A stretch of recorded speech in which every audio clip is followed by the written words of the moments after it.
IBC Tamil உறவுகளுக்கு வணக்கம். மற்றொரு உண்மை நலசல் நிகழ்ச்சியினூடாக இணைந்திருக்கிறோம்.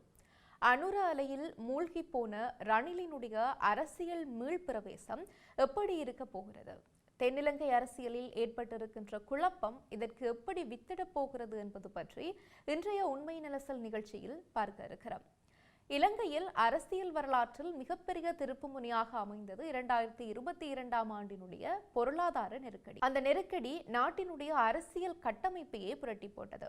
ஒருபுறம் பல தசாப்தங்களாக ஆட்சியில் இருந்த பாரம்பரிய அரசியல் சக்திகள் வீழ்ச்சியடைந்தன. மறுபுறம் மக்கள் எதிர்பாராத வகையில் புதிய அரசியல் அலை ஒன்று உருவானது.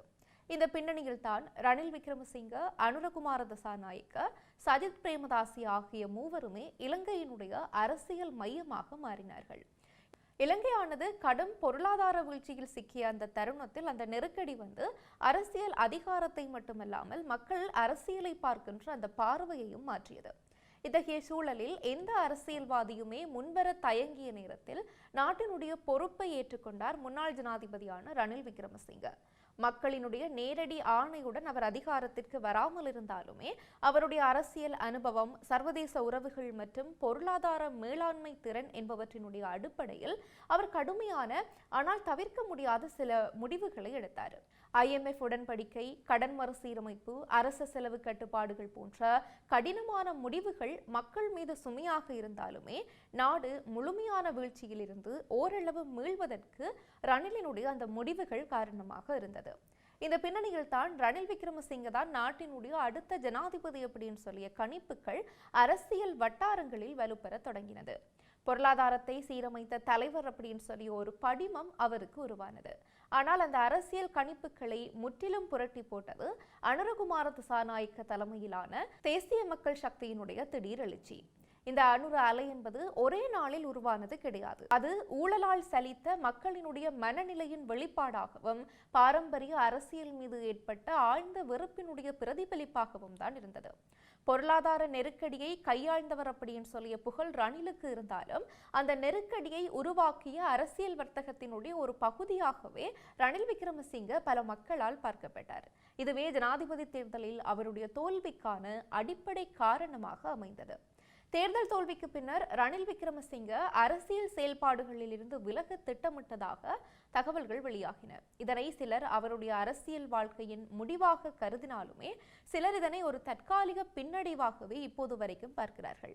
நேரடியாக முன்னணியில் இல்லாவிட்டாலுமே பின்னணியில் இருந்து அரசியல் வழிநடத்தல் செய்கின்ற தன்மை ரணிலின் அரசியல் பாணியினுடைய ஒரு பகுதியாகவே இருந்து வந்திருக்கிறது. அனுர அரசாங்கத்துக்கு மாற்றான ஒரு பலமான அரசியல் சக்தியை உருவாக்க வேண்டும் என்பதே இந்த முயற்சியினுடைய மைய நோக்கமாக இருக்கிறது. கோட்பாட்டளவில் இது வலுவான யோசனையாக தோன்றினாலும் நடைமுறையில் பல சிக்கல்கள் இருக்கின்றன. குறிப்பாக தலைமை யார் அப்படின்னு சொல்லிய கேள்வியும், எந்த சின்னத்தில் தேர்தலை சந்திப்பது என்ற பிரச்சனையும் முக்கியமான தடைகளாக இருக்கலாம். ரணில் விக்ரமசிங்க கட்சியினுடைய தலைமையை சஜித் பிரேமதாசவுக்கு வழங்க தயாராக இருப்பதாக அறிவித்திருந்தாலும் யானை சின்னத்தில் போட்டியிடுகின்ற யோசனைக்கு சஜித் கடும் எதிர்ப்பு தெரிவித்து வருவதாக தகவல்கள் வெளியாகி இருக்கின்றன. கட்சியை உருவாக்கி வளர்த்த தலைவர் அப்படின்னு சொல்லி அடையாளத்தை இழக்க விரும்பாததும் பழைய அரசியல் சுமையை ஏற்க தயங்குவதும் தான் இதற்கான முக்கிய காரணங்களாக கருதப்படுகிறது. இந்த அரசியல் குழப்பத்தின் நடுவில் கர்சடி சில்வா அப்படின்னு சொல்லி ஒரு பெயர் மீண்டும் பேசப்படுகிறது. கடந்த காலங்களில் இந்த கட்சிகளுக்கு இடையிலான சர்ச்சைகளில் முக்கியமான பாத்திரமாக இருந்தவர் தான் அவர். தற்போது ரணிலுடன் இணைந்து செயல்பட முயற்சி செய்ததாக கூறப்படுகிறது. அதற்காக ரணிலுக்கு நெருக்கமான நண்பர் மூலம் தூது அனுப்பப்பட்டதாகவும், ஆனால் ரணில் அந்த கோரிக்கையை நிராகரித்ததாகவும் தெரிவிக்கப்படுகிறது. அப்போது அழைத்த போது வரவில்லை, இப்போது காலம் கடந்துவிட்டது என்ற ரணிலினுடைய பதில் அரசியலில் சரியான நேரத்தில் எடுக்கப்படுகின்ற முடிவுகளினுடைய முக்கியத்துவத்தையும் வெளிப்படுத்துகிறது. மிக முக்கியமாக கவனிக்க வேண்டியது ரணிலினுடைய தற்போதைய நிலைப்பாடு. அவர் இப்போது தன்னை மீண்டும் முன்னணியில் கொண்டு வர முயற்சிப்பதை விட சஜித் பிரேமதாசவினுடைய வெற்றியை உறுதிப்படுத்த வேண்டும் என்ற அந்த நோக்கத்தில் முக்கியமாக இருப்பதாக சில அரசியல் விமர்சகர்கள் கூறுகிறார்கள். இது அரசியல் முதிர்ச்சியாகவும் யதார்த்தத்தை ஏற்றுக்கொண்ட ஒரு நிலைப்பாடாகவும் பார்க்கப்படுகிறது. கட்சி தலைமையிலிருந்து விலக தயாராக இருப்பதாக அவர் முன்பே அறிவித்திருந்தது இந்த நிலைப்பாட்டை மேலும் உறுதிப்படுத்தி இருக்கிறது. முடிவாக கூறினால் இன்றைய இலங்கை அரசியல் ஒரு தெளிவற்ற மாற்று காலத்தில் பயணித்து வருகிறது. ஒருபுறம் மக்கள் ஆணையுடன் ஆட்சியில் இருக்கின்ற அனுர அரசாங்கம், மறுபுறம் தங்களை மறுசீரமைக்க முயலுகின்ற பாரம்பரிய அரசியல் சக்திகள், நடுவில் தீர்மானிக்க முடியாத மக்களினுடைய நிலை, இவை அனைத்தும் ஒன்றாக இணைந்து ஒரு குழப்பமான அரசியல் சூழலை உருவாக்கி இருக்கின்றன. இந்த சூழலில் எடுக்கப்படுகின்ற முடிவுகளே இலங்கையினுடைய அடுத்த அரசியல் கட்டத்தை தீர்மானிக்க போகின்றன. இது தனிநபர்களுக்கு இடையிலான அரசியல் கிடையாது. நாட்டின் எதிர்கால அரசியல் திசையை தீர்மானிக்கின்ற ஒரு அதிகார போராட்டமாகத்தான் இதனை பார்க்க வேண்டும். இந்த போராட்டத்தில் யார் சரியான நேரத்தில் சரியான முடிவை எடுக்கிறார்களோ அவர்களே அரசியல் வரலாற்றில் நிலை பெறப் போகிறார்கள் என்பதில் சந்தேகமில்லை. இவ்வாறான ஒரு சூழ்நிலையில்தான் தற்போதைய அரசியல் நிலை மற்றும் எதிர்கால அரசியல் மாற்றங்களை கருத்தில் கொண்டு ஐக்கிய தேசிய கட்சியின் தலைமையகத்தில் கட்சித் தலைவர் ரணில் விக்ரமசிங்க தலைமையில் நேற்று முக்கியமான செயற்குழு கூட்டம் ஒன்று நடைபெற்றிருக்கிறது. இந்த கூட்டத்தில் ஐக்கிய தேசிய கட்சியும் ஐக்கிய மக்கள் சக்தியும் எதிர்கால அரசியல் பயணத்தை தனித்தனியாக அல்லாது ஒருங்கிணைந்த வகையில் முன்னெடுத்து செல்ல வேண்டும் என்ற அடிப்படை முடிவில் செயற்குழு ஒருமித்த கருத்தை தெரிவித்திருக்கிறது. அதன்படி இரு கட்சிகளுக்கும் இடையில் தற்போது முன்னெடுக்கப்பட்டு வருகின்ற அரசியல் நடவடிக்கைகள் மற்றும் பேச்சுவார்த்தைகளை மேலும் வலுப்படுத்தி அவற்றை தொடர்ச்சியாக முன்னெடுத்து செல்ல இணைந்து பணியாற்றுவதற்கு இந்த செயற்குழு முழுமையான ஒப்புதலை வழங்கியிருக்கிறது. இந்த அரசியல் இணக்கத்தினுடைய முதல் படியாக ஐக்கிய தேசிய கட்சிக்கும் ஐக்கிய மக்கள் சக்திக்கும் இடையிலான கூட்டு திட்டம் தொடர்பாக அதிகாரப்பூர்வ உடன்பாடு எட்டப்பட்டிருப்பதாக செயற்குழு வட்டாரங்கள் தெரிவிக்கின்றன. இது எதிர்காலத்தில் உருவாகக்கூடிய பெரிய அரசியல் கூட்டணிக்கான ஒரு அடித்தளமாக பார்க்கப்படுகிறது.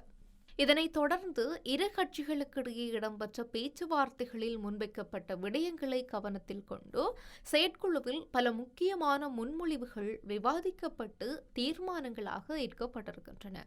அதன்படி உள்ளூராட்சி நிறுவனங்கள், நகர சபைகள் மற்றும் பிராந்திய சபைகளில் இருக்கின்ற ஐக்கிய தேசிய கட்சி மற்றும் ஐக்கிய மக்கள் சக்தி உறுப்பினர்கள் தங்களினுடைய செயல்பாடுகளை தனித்தனியாக அல்லாது ஒருங்கிணைந்த அரசியல் திட்டத்தின் கீழ் முன்னெடுத்து செல்ல வேண்டும் என்ற முடிவு முக்கியமாக எடுக்கப்பட்டிருக்கிறது.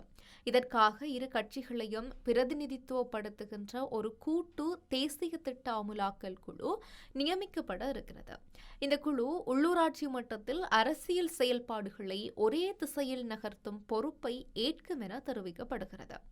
மேலும் இந்த அரசியல் முயற்சியுடன் இணைந்து செயல்பட விரும்புகின்ற ஏனைய அரசியல் கட்சிகள், அமைப்புகள் மற்றும் குழுக்களுடன் தொடர்புகளை ஏற்படுத்தி பேணுவதற்காக இரு கட்சித் தலைவர்களினுடைய நேரடி ஒப்புதலுடன் தனியான ஒரு இணைப்பு குழுவை நியமிக்கவும் இந்த செயற்குழு தீர்மானித்திருக்கிறது. இதன் மூலம் எதிர்காலத்தில் பரந்த அரசியல் கூட்டணியை உருவாக்குவதற்கான வாய்ப்புகள் விரிவடையும் என அரசியல் ஆய்வாளர்கள் கருதுகிறார்கள். இதனுடன் செயற்குழுவினால் 3 ஒன்றிணைந்த தேசிய திட்டங்களுக்கான கருத்துக்கள் முன்வைக்கப்பட்டிருக்கிறது. இந்த திட்டங்கள் பொருளாதாரம், நிர்வாக சீர்திருத்தம் மற்றும் சமூக நலன் போன்ற முக்கிய துறைகளை மையமாக கொண்டு அமையக்கூடும் என தகவல்கள் தெரிவிக்கின்றன. இந்த திட்டங்களுக்கு இரு கட்சிகளுமே தத்துவ ரீதியாகவும் அரசியல் ரீதியாகவும் இணக்கம் தெரிவித்த பின்னர் ஐக்கிய தேசிய கட்சியின் தலைவர் ரணில் விக்ரமசிங்கவும் ஐக்கிய மக்கள் சக்தியினுடைய தலைவர் சஜித் பிரேமதாசவும் நேரடியாக சந்தித்து தங்களினுடைய மேலதிக கலந்துரையாடல்களை நடத்துவதற்கான சந்தர்ப்பம் ஏற்பட இருப்பதாகவும் குறிப்பிடப்படுகிறது. இந்த சந்திப்பு எதிர்கால அரசியல் கூட்டணி குறித்த முக்கிய முடிவுகளை எடுக்கக்கூடிய திருப்பு முனையாக அமையலாம் அப்படின்னு சொல்லியும், இது நாட்டினுடைய அரசியல் நிலவரத்தில் குறிப்பிடத்தக்க மாற்றங்களை ஏற்படுத்தும் என்றும் அரசியல் வட்டாரங்களில் இருந்து வருகின்ற தகவல்கள் தெரிவிக்கின்றன. இத்துடன் இன்றைய உண்மை நலசல் நிகழ்ச்சி நிறைவு பெறுகிறது. மற்றும் ஒரு உண்மை நலசல் நிகழ்ச்சியினூடாக சந்திக்கலாம். நன்றி.